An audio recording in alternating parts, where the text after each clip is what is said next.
أعوذ بالله من الشيطان الرجيم بسم الله الرحمن الرحيم يا أيها الذين آمنوا كتب عليكم الصيام كما كتب على الذين من قبلكم لعلكم تتقون صدق الله المولانا العظيم وصدق رسوله النبي الأمين الكريم رب صل وسلم وبارك عليه মাহে রমজানুল মুবারক এটি এমন একটি মাস যে মাসের মধ্যে আল্লাহ রাব্বুল আলামিন রহমতের দরজাকে, রহমতের ভান্ডারকে পুরো বিশ্ব জগতের জন্য উন্মুক্ত করে দেন। উচ্চ আওয়াজে বলি না সুবহানাল্লাহ। মনে রাখবেন, মাহে রমজানুল মুবারক অর্থাৎ রমজান শরীফ, এই রমজান শরীফের সাথে প্রথমত আমি আপনাদেরকে যেটা বলতে চাই সেটা হচ্ছে মাহে রমজানুল মুবারকের সাথে পবিত্র কালামুল্লাহ শরীফ কোরআনুল করিমের সাথে একটা গভীর একটা সম্পর্ক আছে। মাহে রমজানুল মুবারকের সাথে পবিত্র কোরআনুল করিমের সাথে একটা গভীর সম্পর্ক আছে। আল্লাহ রাব্বুল আলামিন বলছেন কোরআনে পাকের মধ্যে, শাহরু রমাদানাল্লাযী উনজিলা ফীহিল কোরআন হুদাল লিন-নাস ওয়া বাইয়িনাতিন মিনাল হুদা ওয়াল ফুরকান। আল্লাহ বলছেন এই কোরআনুল করিমকে আমি রব্বুল আলামিন নাযিল করেছি মাহে রমজানুল মুবারকের মধ্যে। আওয়াজ বলি না সুবহানাল্লাহ। নাযিলের প্রক্রিয়া কেমন ছিল সেটার দিকে গেলে কথা লম্বা হয়ে যাবে, আমি সেদিকে যাচ্ছি না। মাহে রমজানুল মুবারকের ফজিলতের উপর কথা বলার চিন্তা করেছি। মাহে রমজানের সাথে কোরআনের একটা গভীর সম্পর্ক আছে। আবার সূরা কদরের মধ্যে আল্লাহ বলছেন, ইন্না আনজালনাহু ফি লাইলাতুল কদর। এই লাইলাতুল কদর কখন? মাহে রমজানুল মুবারকের মধ্যে। তাহলে মাহে রমজানুল মুবারকের সাথে কোরআনুল করিমের সাথে একটা গভীর সম্পর্ক আছে। তো কোরআন এমনিতেও পড়লে ইবাদত। আমার নবী হাদিসে পাকের মধ্যে বলছেন, কোরআনের প্রত্যেকটা লেটার, প্রত্যেকটা বর্ণ, এই একটি বর্ণের জন্য আল্লাহ আপনাকে 10টি সওয়াব দিবেন। আমার নবী বলছেন আলিফ লাম মিম। আমি বলছি না, আমার নবী বলছেন আমি বলছি না আলিফ লাম মিম একটি বর্ণ। আমার নবী বলছেন আলিফ একটা বর্ণ, লাম একটা বর্ণ, মিম একটা বর্ণ। শুধু আলিফ লাম মিম এই তিনটা বর্ণ যখন আপনি তিলাওয়াত করেছেন, আপনার আমলনামার মধ্যে আল্লাহ 30টি নেকি লিখে দিয়েছেন। উচ্চ আওয়াজে বলি না। এবার আসুন, মাহে রমজানুল মুবারকের মধ্যে যদি আপনি কোরআনের তিলাওয়াত করেন, মাহে রমজানুল মুবারকের মধ্যে প্রত্যেকটা আমলকে আল্লাহ 70 গুণ বাড়িয়ে দিবেন। তাইলে আল্লাহ একটি কোরআনের বর্ণের জন্য, একটি বর্ণ তিলাওয়াত করার জন্য 10 গুণ সওয়াব দিচ্ছেন। তো মাহে রমজানুল মুবারকের মধ্যে কত হবে চিন্তা করেন। বেশি বেশি আল্লাহর কোরআনের তিলাওয়াত করবেন। আল্লাহ রাব্বুল আলামিন আমাদেরকে এই মাহে রমজানুল মুবারককে, মাহে রমজানুল মুবারকের এই পবিত্র মাসকে আল্লাহ রাব্বুল আলামিন আমাদেরকে কোরআনুল কারীমের তিলাওয়াতের মাধ্যমে সাজার তৌফিক দান করুক। সবাই উচ্চ আওয়াজে বলুন আমিন। তো মাহে রমজানুল মুবারকের অনেক অনেক ফজিলত হাদিসে পাকের মধ্যে এসেছে। আমি কয়েকটি হাদিস আপনাদের সম্মুখে তুলে ধরবো। প্রথমে যে হাদিসটা আমি বলতে চাচ্ছি সেটি হচ্ছে সহিহ বুখারী এবং মুসলিম উভয় সহিহাইনের মধ্যে এই হাদিসটি এসেছে। হাদিসটি হচ্ছে আন আবি হুরায়রা রাদিয়াল্লাহু তাআলা আনহু قال قال رسول الله صلى الله عليه وسلم اذا دخل رمضان فتحت ابواب الجنه। আমার নবী বলছেন, যখন মাহে রমজানুল মুবারকের মাস আগমন করে, ফুতিহাত আবওয়াবুল জান্নাহ, আল্লাহ রাব্বুল আলামিন 8টি জান্নাতের দরজাকে খুলে দেন বান্দাদের জন্য। উচ্চ আওয়াজে বলি না সুবহানাল্লাহ। ওয়া কুল্লিকাত আবওয়াবু জাহান্নাম, এবং আল্লাহ রাব্বুল আলামিন 7টি জাহান্নামের দরজাকে আল্লাহ বন্ধ করে দেন। উচ্চ আওয়াজে বলি না সুবহানাল্লাহ। এরপরে আমার নবী বলছেন ওয়া সুলসিলাতিশ শায়াতিন, এবং আল্লাহ রাব্বুল আলামিন শয়তানকে এই পুরো এক মাসের জন্য আল্লাহ রাব্বুল আলামিন চিরতরে বন্ধ করে দেন। উচ্চ আওয়াজে বলি না সুবহানাল্লাহ। মাহে রমজানুল মুবারকের সম্মানার্থে আল্লাহ জান্নাতের 8টি দরজাকে ওপেন করে দেন এবং জাহান্নামের 7টি দরজাকে আল্লাহ বন্ধ করে দেন, এবং শয়তানকে লোহার শিকল দিয়ে আল্লাহ রাব্বুল আলামিন বন্ধ করে ফেলেন। উচ্চ আওয়াজে বলি না সুবহানাল্লাহ। দেখেন মাহে রমজানুল মুবারকের ফজিলত। এরপরে আরো একটি হাদিস আমি আপনাদের সম্মুখে বলছি। আমি একটু আগে বলেছি কোরআনের সাথে মাহে রমজানুল মুবারকের একটি গভীর সম্পর্ক আছে। এই হাদিসটি শুনুন। আন আব্দুল্লাহ ইবনে আমর রাদিয়াল্লাহু তাআলা আনহুমা আন্না রাসূলুল্লাহ সাল্লাল্লাহু আলাইহি ওয়াসাল্লাম قال। হযরত আব্দুল্লাহ ইবনে আমর রাদিয়াল্লাহু তাআলা আনহু থেকে এই হাদিসটি বর্ণনা হচ্ছে। এটা হযরত আমর ইবনুল আস, এটা আমার নবীর সাহাবা হযরত আমর ইবনুল আস থেকে হাদিসটি বর্ণনা হচ্ছে। আন্না রাসূলুল্লাহ সাল্লাল্লাহু আলাইহি ওয়াসাল্লাম قال। রাসূলুল্লাহ সাল্লাল্লাহু আলাইহি ওয়াসাল্লাম ইরশাদ করেছেন, আসসিয়ামু ওয়াল কুরআন ইয়াশফাআনি লিল আবদি ইয়াউমাল কিয়ামা। উচ্চ আওয়াজে বলি না সুবহানাল্লাহ। কত সুন্দর ভাবে বলছেন রাসূল আকরাম সাল্লাল্লাহু আলাইহি ওয়াসাল্লাম বলছেন, আসসিয়ামু ওয়াল কুরআন ইয়াশফাআনি লিআবদি ইয়াউমাল কিয়ামা। আমার নবী বলছেন কোরআন এবং সিয়াম, অর্থাৎ রোজা এবং কোরআন কাল কিয়ামতের ময়দানে বান্দাদেরকে সুপারিশ করবে, শাফাআত করবে। উচ্চ আওয়াজে বলি না সুবহানাল্লাহ। এখানে এরপরে রাসূল পাক কি বলছেন, কি বলে শাফাআত করবে? রোজা কি বলে মানুষকে শাফাআত করবে কিয়ামতের ময়দানে? কিয়ামতের এই ভয়াবহ পরিস্থিতিতে মানুষ যখন ইয়া নফসি করবে, সে সময় আমার নবী বলছেন কোরআন এবং রোজা তোমাদেরকে শাফাআত করবে। তো রোজা কি বলে শাফাআত করবে? আল্লাহকে কি বলবে? আল্লাহু আকবার। আমার নবী বলছেন ইয়াকুলুস সিয়াম, রোজা আল্লাহর দরবারে ফরিয়াদ করবে, বলবে আয় রব্বি, হে আমার প্রতিপালক, হে রব, মানাতুহুত তুআমা ওয়াশ শাহাওয়াতি বিন নাহার ফাশাফিনি ফিহি। আমার নবী বলছেন এই যে রোজা আল্লাহর দরবারে ফরিয়াদ করবে, হে আল্লাহ, তোমার এই বান্দাকে আমি দিনের বেলা খেতে দিইনি, আওয়াজে বলি না সুবহানাল্লাহ, দিনের বেলা আমি খেতে দিইনি, এবং সে তার স্ত্রী থেকে, শাহাওয়াত থেকে আমি তাকে দূরে রেখেছি।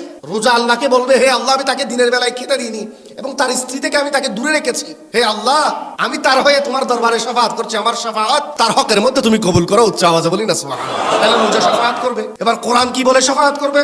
আমার নবী হাদিসে পাকের মধ্যে বলছেন ওয়া ইয়াকুলুল কোরআন, কোরআন বলবে মানাতুহুন নাওমা বিল লাইলি ফাশাফিনি ফিহি। আমার নবী বলছেন কোরআন বলবে, হে আল্লাহ, হে আমার প্রতিপালক, রাতে সে আমি কোরআনের তিলাওয়াত করেছে, সারাদিন রোজা রেখে পরিশ্রান্ত ক্লান্ত শরীর নিয়ে সে নামাজ আদায় করেছে, সব কাজ করে আমি কোরআনকে নিয়ে সে রাত্রে বসেছে এবং আমাকে তিলাওয়াত করেছে। আওয়াজে বলি না সুবহানাল্লাহ। হে আল্লাহ, আমি কোরআন তার হয়ে তোমার কাছে শাফাআত করছি, আমার শাফাআত তুমি এই বান্দার হকের মধ্যে তুমি কবুল করো। আওয়াজে বলি না সুবহানাল্লাহ।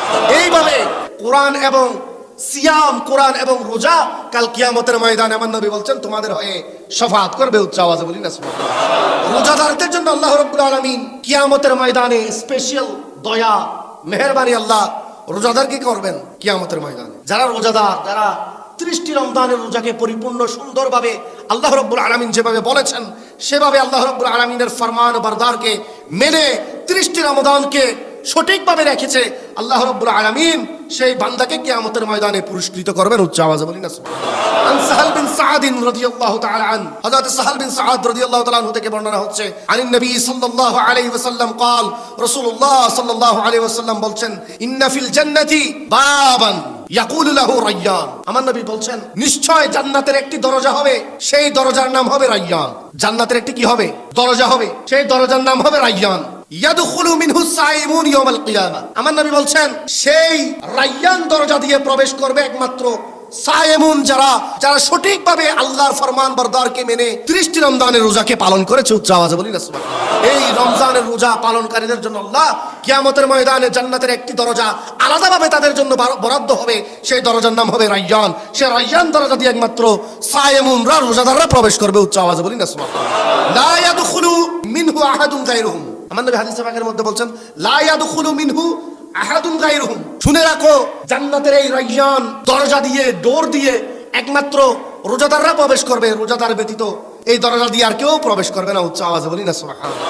ইকাল আইনা সাইমুন, এক গায়েবী আওয়াজ থেকে কিয়ামতের ময়দানে আওয়াজ হবে, ফেরেশতারা আওয়াজ করবে গায়েবী আওয়াজ দিয়ে আইনা সাইমুন, রোজাদাররা কোথায়? ফায়াকুমুনা লা ইয়াদখুলু মিনহু আহাদুন গায়রুহুম, রোজাদাররা ব্যতীত এই দরজা দিয়ে আর কেউ প্রবেশ করবে না। তারা আওয়াজ দিয়ে বলবে ফাইজা দাখালু, যখন রোজাদাররা এই দরজা দিয়ে প্রবেশ করে ফেলবে জান্নাতের মধ্যে, ওগলিক, আল্লাহ রাব্বুল আলামিন রোজাদাররা প্রবেশ করার সাথে সাথে এই দরজাকে আল্লাহ রাব্বুল আলামিন বন্ধ করে দিবেন। অর্থাৎ রোজাদাররা যখন জান্নাতের মধ্যে এই দরজা দিয়ে প্রবেশ করে ফেলবে, আল্লাহ রাব্বুল আলামিন এই দরজাকে কি করবেন? লাগিয়ে দিবেন, বন্ধ করে ফেলবেন। উচ্চ আওয়াজে বলি না সুবহানাল্লাহ।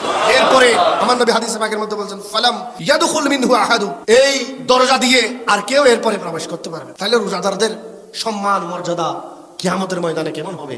উচ্চ আওয়াজে বলি না সুবহানাল্লাহ। আল্লাহ রাব্বুল আলামিন আমাদেরকে মাহে রমজানুল মুবারকের এই পবিত্র রোজাগুলো সঠিকভাবে, সুন্দরভাবে আল্লাহ রাব্বুল আলামিন আমাদেরকে রাখার তৌফিক দান করুক। আমি আরেকটা হাদিস আপনাদের সম্মুখে বলছি। এই হাদিসটা অনেক গুরুত্বপূর্ণ একটি হাদিস।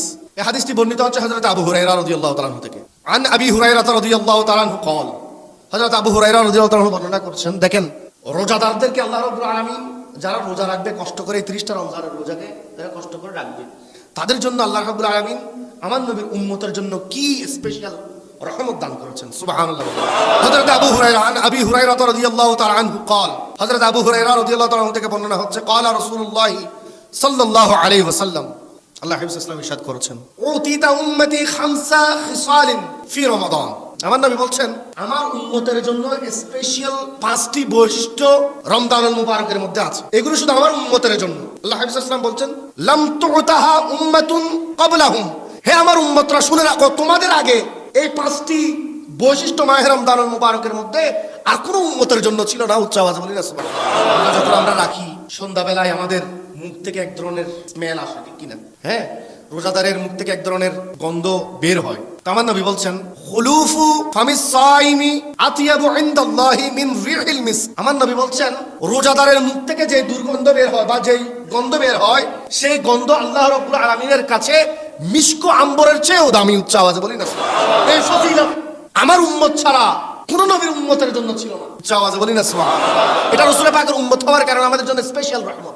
এরপরে ওয়াতাস্তাগফিরু লাহুমুল মালাইকাতু হাত্তা ইফতিরু, যতক্ষণ পর্যন্ত পুরো দিন পুরো রাত এই মানুষটা রোজা রেখেছে, রাতে সেহরি করবে, রাতের শেষ অংশে কি করবে? সেহরি করবে। দিনের বেলা সারাদিন রোজা রেখে ইফতার করবে। আমার নবী বলছেন ওই মানুষের জন্য আল্লাহ রাব্বুল আলামিন ফেরেশতা নিযুক্ত করে দিবেন। সেই ফেরেশতা পুরো দিন এবং পুরো রাত ওই মানুষের জন্য আল্লাহর কাছে ইস্তেগফার করবে, হে আল্লাহ তোমার এই বান্দাকে তুমি ক্ষমা করে দাও। উচ্চ আওয়াজে বলি না সুবহানাল্লাহ। দুটি গেল। জান্নাতকে আল্লাহ রাব্বুল আলামিন হাদিসে পাকের মধ্যে বলছেন আল্লাহ রাব্বুল আলামিন জান্নাতকে কি বলবে রোজাদারদের ব্যাপারে? ওয়া ইউযায়্যিনুল্লাহু আযজা ওয়া জাল্লা কুল্লা ইয়াউমিন জান্নাতাহু।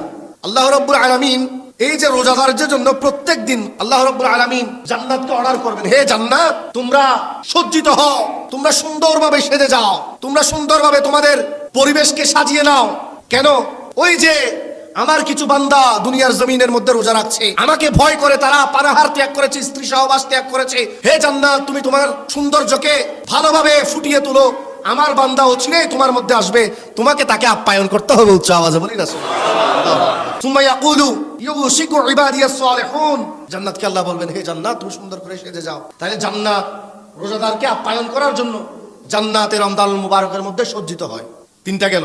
ওয়া ইউসাফফাদু ফীহি মারাদাতুশ শায়াতিন, আল্লাহ রাব্বুল আলামিন শয়তানকে বড় শিকল দিয়ে বেঁধে ফেলে যাতে বান্দাদেরকে সেই শয়তান ডিস্টার্ব করতে না পারে। উচ্চ আওয়াজে বলি না সুবহানাল্লাহ। আমার নবী বলছেন মাহে রমজানুল মুবারক যখন তোমাদের থেকে বিদায় নেয়, বিদায়ের রাতে একদম শেষ রমাদানের মধ্যে, আমার নবী বলছেন শেষ রমাদানের মধ্যে আল্লাহ রাব্বুল আলামিন সমস্ত রোজাদারকে চিরতরে তার সমস্ত গুনাহ থেকে মাফ করে দেয়। উচ্চ আওয়াজে বলি না সুবহানাল্লাহ। ফালা ইখলাসু ইলা মা কানু ইখলাসুনা ইলাইহি ফি গায়রিহি ওয়া ইউগফারু লাহুম ফি আখিরি লাইলা। আল্লাহ রাব্বুল আলামিন এই বান্দাদেরকে রমজান শরীফের আখেরি রাতের মধ্যে চিরতরে মাফ করে। ওয়া ইয়াগফিরু লাহুম ফি আখিরি লাইলাতিন, আল্লাহ রাব্বুল আলামিন শেষ রাতে রমজানুল করিমের শেষ রাতে সমস্ত বান্দাদেরকে যারা রোজা রেখেছে আল্লাহকে ভয় করে তাদের সবাইকে আল্লাহ রাব্বুল আলামিন ক্ষমা করে দেন। উচ্চ আওয়াজে বলি না সুবহানাল্লাহ। এখন এই কথা যখন রাসূল পাক বললেন, আল্লাহ হাবিব সাল্লাল্লাহু বললেন রমজানের শেষ রাতে আল্লাহ রাব্বুল আলামিন সমস্ত বান্দাকে ক্ষমা করে দেন, তখন সাহাবায়ে কেরামরা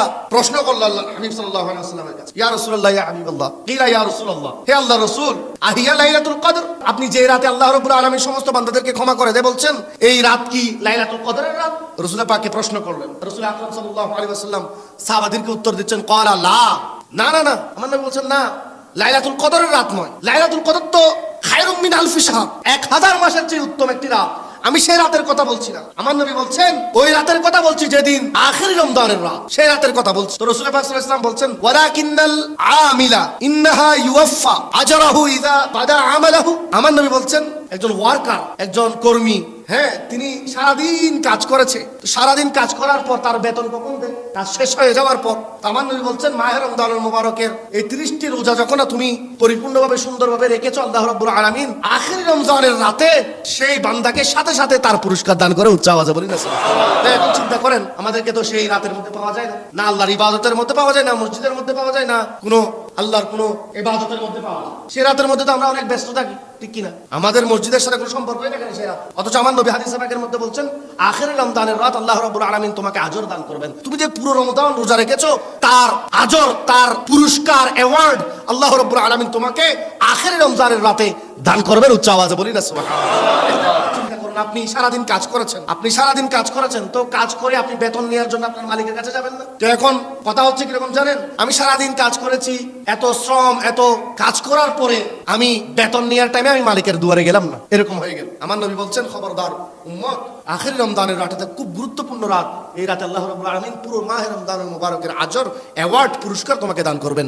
উচ্চ আওয়াজে বলি না সুবহানাল্লাহ। সেজন্য এই রাতে যেন তোমাকে আল্লাহর ইবাদত থেকে খালি পাওয়া না যায়। আল্লাহ রাব্বুল আলামিন আমাদেরকে আমল করার তৌফিক দান করুক। আরেকটা হাদিস, এটাও অনেক সুন্দর একটা হাদিস। রাসূলুল্লাহ সাল্লাল্লাহু আলাইহি ওয়াসাল্লাম একদিন আমার নবী মসজিদের মিম্বরে উঠছে। রাসূল পাক সাল্লাল্লাহু আলাইহি ওয়াসাল্লাম মসজিদে নববীতে এসেছেন, আমার নবী মিম্বরে উঠবেন। হযরত আবু হুরায়রা রাদিয়াল্লাহু তাআলা আনহু থেকে বর্ণিত হচ্ছে, আন্নান নবী সাল্লাল্লাহু আলাইহি ওয়াসাল্লাম সাঈদ আল মিম্বার, রাসূল পাক সাল্লাল্লাহু আলাইহি ওয়াসাল্লাম একদা মিম্বরে উঠছিলেন। ফাকালা, তো মিম্বরে ওঠার সময় আমার নবী বললেন আমিন। প্রথম থাকের মধ্যে যখন পা রাখলেন, রাসূল পাক বললেন আমিন। দ্বিতীয় থাকের মধ্যে যখন পা রাখলেন, আমার নবী বললেন আমিন। তৃতীয় থাকের মধ্যে যখন পা রাখলেন, রাসূল পাক বললেন আমিন। উচ্চ আওয়াজে বলি না সুবহানাল্লাহ। এই কাজ যখন করলেন, আমার নবী বড় বড় করে আমিন বললেন। তো বলার পরে নামাজ শেষ হলো, সবকিছু শেষ হলো, যা বয়ান হওয়ার সবকিছু শেষ হয়ে যখন রাসূল পাক ফ্রি হলেন, সাহাবায়ে কেরাম রাসূল পাকের দরবারে আরজ করলেন, আমার নবীর বারগাহে রিসালাতের মধ্যে আরজ করলেন। উচ্চ আওয়াজে বলি না সুবহানাল্লাহ। দেখেন কি আদব। সাথে সাথে বলছেন, আমার নবী যখন সবকিছু শেষ করছেন, তখন রাসূল পাককে আমার নবীর বারগাহে রিসালাতের মধ্যে আরজ করছেন। কিলা ইয়া রাসূলুল্লাহ, সাহাবারা বলছেন ইয়া রাসূলুল্লাহ। ইয়া রাসূলুল্লাহ বলা যদি বেদাত হতো, তো এই হাদিসের মধ্যে সাহাবারা আল্লাহর হাবিবকে বলছেন ইয়া রাসূলুল্লাহ। আর আমাদের এখানে যখন ইয়া রাসূলুল্লাহ স্লোগান দেওয়া হয়, বেদাত আর শিরকের ফতোয়া দেওয়া হয়। আল্লাহ রাব্বুল আলামিন আমাদেরকে এই ধরনের গুমরাহি থেকে বেঁচে থাকার তৌফিক দান করুক। সবাই উচ্চ আওয়াজে বলুন আমিন। দেখেন এখানে হাদিসে পাকের মধ্যে বলছেন, হাদিসে পাক আমার নবী যখন আমিন আমিন আমিন বললেন তিনবার মিম্বরে ওঠার সময়, নামাজ শেষ করলেন, সব কাজ শেষ করে রাসূল পাক যখন ফ্রি হলেন, সাহাবারা রাসূল পাককে প্রশ্ন করছেন, ইয়া রাসূলুল্লাহ ইন্নাকা হিনা সাইরতাল মিম্বর, যখন আপনি মিম্বরের মধ্যে উঠছিলেন, কুলতা আমিন আমিন আমিন, আপনি বলতেছিলেন প্রথম থাকের মধ্যে যখন পা দিলেন আমিন বললেন, দ্বিতীয় থাকের মধ্যে আমিন বললেন, তৃতীয় থাকের মধ্যে আমিন বললেন। ইয়া রাসূলুল্লাহ, এটার মানেটা কি? এটা কি জন্য করলেন আমরা তো বুঝলাম না। ক্বালা আই ক্বালা নবী সাল্লাল্লাহু আলাইহি ওয়াসাল্লাম, রাসূল পাক সাল্লাল্লাহু আলাইহি ওয়াসাল্লাম ইরশাদ করছেন, দেখেন আন্না জিবরিলা আতানি, রাসূল পাক সাল্লাল্লাহু আলাইহি ওয়াসাল্লাম বললেন, আমি যখন মিম্বারের প্রথম থাকে পা দিলাম, আমার ভাই জিবরিল সিদরাতুল মুনতাহা থেকে আমি নবীর কদমে আসলো। উচ্চ আওয়াজে বলি না সুবহানাল্লাহ। এসে কি বললো? ফাকালা, ওই জিবরিল বলছে, মান আদরাকা শাহরা রমাদানা ওয়া লাম ইউগফার লাহু ফাদাখালান নার ফাআবাদাহু আল্লাহ। আমার নবী বলছেন, জিবরিল এসে আমাকে কি বললো জানো? আমাকে বললো, ইয়া রাসূলুল্লাহ ইয়া হাবিবাল্লাহ, আপনার যে উম্মত মাহে রমজানুল মুবারকের মতো মাস পেয়েছে, তার হায়াতের মধ্যে মাহে রমজানুল মুবারকের মতো এই পবিত্র মাস পেয়েছে, এই মাস পেয়েও যে তার মাগফিরাত করাতে পারে নাই, তাকে আল্লাহর দরবারে ক্ষমা করাতে পারে নাই, তাকে মাফ করাতে পারেনি আল্লাহর দরবারে, তার চেয়ে দুর্ভাগ্য আর কেউ নেই। আল্লাহ রাব্বুল আলামিন তাকে জাহান্নামের মধ্যে নিক্ষেপ করবে। আল্লাহু আকবার। জিবরিল আমাকে বলল, কুল আমিন, ইয়া রাসূলুল্লাহ এই কথার উপর আপনি আমিন বলুন। তা জাহান্নামে যাবে যে ব্যক্তি মাহে রমজানুল মুবারক পেয়েও যে আল্লাহর কাছে তাকে ক্ষমা করাতে পারে নাই, তার জন্য জাহান্নাম, আপনি এই ব্যাপারে আমিন বলুন। তখন রাসূল পাক সাল্লাল্লাহু আলাইহি ওয়াসাল্লাম বললেন আমিন। সাহাবায়ে কেরামকে বলছেন, আমার নবী, আমি এই জন্য প্রথম থাকে যখন পা দিয়েছিলাম, জিবরিল আমিন আমাকে এই কথা বলেছিল, সেজন্য আমি আমিন বলেছিলাম। উচ্চ আওয়াজে বলি না সুবহানাল্লাহ। ওয়া মান আদরাকা আওয়াইহি আও আহাদুহুমা ফালাম ইয়াবারহুমা ফামাতা দাখালান নার। রাসূল পাক সাল্লাল্লাহু আলাইহি ওয়াসাল্লাম বলছেন, আমার যে উম্মতের কাছে তার বৃদ্ধ মা বাবা আছে, যে উম্মত তার হায়াতের মধ্যে তার বৃদ্ধ মা বাবাকে পেয়েছে এবং তার নাফরমানি করেছে, মা বাবার নাফরমানি করেছে, খবরদার, আল্লাহ রাব্বুল আলামিন তার জন্য জাহান্নাম প্রস্তুত রেখেছে। তুমি মরার সাথে সাথে তোমাকে আল্লাহ জাহান্নামে নিক্ষেপ করবে। আল্লাহ রাব্বুল আলামিন আমাদেরকে আমল করার তৌফিক দান করুক। জিবরিল আমিন যখন আমাকে এই কথা বললো এবং বললো, ইয়া রাসূলুল্লাহ এই কথার ব্যাপারে আপনি আমিন বলুন, তো আমি আমিন বললাম। উচ্চ আওয়াজে বলি না সুবহানাল্লাহ। নাফরমানি যে করবে, আল্লাহ রাব্বুল আলামিন তাকে জাহান্নামের মধ্যে নিক্ষেপ করবে। এই ব্যাপারে আমি ঐক্যমত পোষণ করেছি, জন্য আমিন বলেছিলাম। তোমরা আমার আমিন শব্দ শুনেছিলা। উচ্চ আওয়াজে বলি না সুবহানাল্লাহ। এরপর রাসূল পাক সাল্লাল্লাহু আলাইহি ওয়াসাল্লাম বলছেন, ওয়া মান যুকিরতা ইনদাহু, যে ব্যক্তির সামনে আমি নবীর নাম উচ্চারিত হয়েছে, যে ব্যক্তির সামনে আমি রাসূলের নাম উচ্চারিত হয়েছে, আজকে মুয়াজ্জিন মাইকের মধ্যে প্রত্যেকটা ওয়াক্তের মধ্যে আশহাদু আন্না মুহাম্মাদুর রাসূলুল্লাহ বলে, কিন্তু তুমি কেমন উম্মত, তোমার খবর নেই রাসূলের পাকের নাম মাইকের মধ্যে উচ্চারিত হচ্ছে, তোমার আমার নবীর উপর দরুদ শরীফ পড়ার সেই খেয়াল, সেই অবস্থা তোমার নেই। আমার নবী কি বলছেন দেখেন হাদিসে পাকের মধ্যে, ওয়া মান যুকিরতা ইনদাহু, যার সামনে আমি নবীর নাম উচ্চারিত হয়েছে, ফালাম ইউসাল্লি, সে আমার উপর দরুদ পড়ে নাই, আমি রাসূলের উপর দরুদ পড়তে সে বুখালতি করেছে, আলাইকা ফামাতা ফাদাখালান নার ফাআবাদাহু আল্লাহ। আল্লাহ রাব্বুল আলামিন এটা অঙ্গীকার করেছেন, যে ব্যক্তি আপনার নাম শোনার পরে আপনার উপর দরুদ পড়ে নাই, আল্লাহ রাব্বুল আলামিন কাল তাকে জাহান্নামের মধ্যে নিক্ষেপ করবে। আল্লাহু আকবার। আজকে মুয়াজ্জিন, আপনি রাসূল পাকের নাম উচ্চারিত হচ্ছে, আমরা শুনি, আমাদের কোনো এহতিয়াত নেই, গুরুত্ব নেই। অথচ দেখেন রাসূল পাকের নাম উচ্চারিত হওয়ার সাথে সাথে আমার নবীর নাম শোনার সাথে আপনার কানে যখন রাসূল পাকের নাম আসবে, আপনার উপর ওয়াজিব রাসূল পাকের উপর দরুদ পড়া সাল্লাল্লাহু আলাইহি ওয়াসাল্লাম পড়া, এটা আপনার উপর ওয়াজিব। আল্লাহ রাব্বুল আলামিন আমাদেরকে আমল করার তৌফিক দান করুক। সবাই উচ্চ আওয়াজে বলুন আমিন। যখন ফেরেশতা আমাকে এসে এই কথা বললো, জিবরিল আমিন আমার কাছে এসে যখন এই কথা বললো, আল্লাহ রাব্বুল আলামিন আপনার উপর যে দরুদ পড়বে না তাকে জাহান্নামে নিক্ষেপ করবে, আপনি এই ব্যাপারে আমিন বলুন। তখন আমি আমিন বলেছিলাম, উচ্চ আওয়াজে বলি না সুবহানাল্লাহ। তাহলে আল্লাহ রাব্বুল আলামিন আমাদেরকে মাহে রমজানুল মুবারকের 30টি রোজাকে শেষ করার আল্লাহ রাব্বুল আলামিন আমাদেরকে তৌফিক দান করুক। আল্লাহ রাব্বুল আলামিন আমাদের হামি ও নাসির হোক। ওয়া মা আলাইনা ইল্লাল বালাগ। ওয়া আসসালামু আলাইকুম ওয়া রাহমাতুল্লাহ।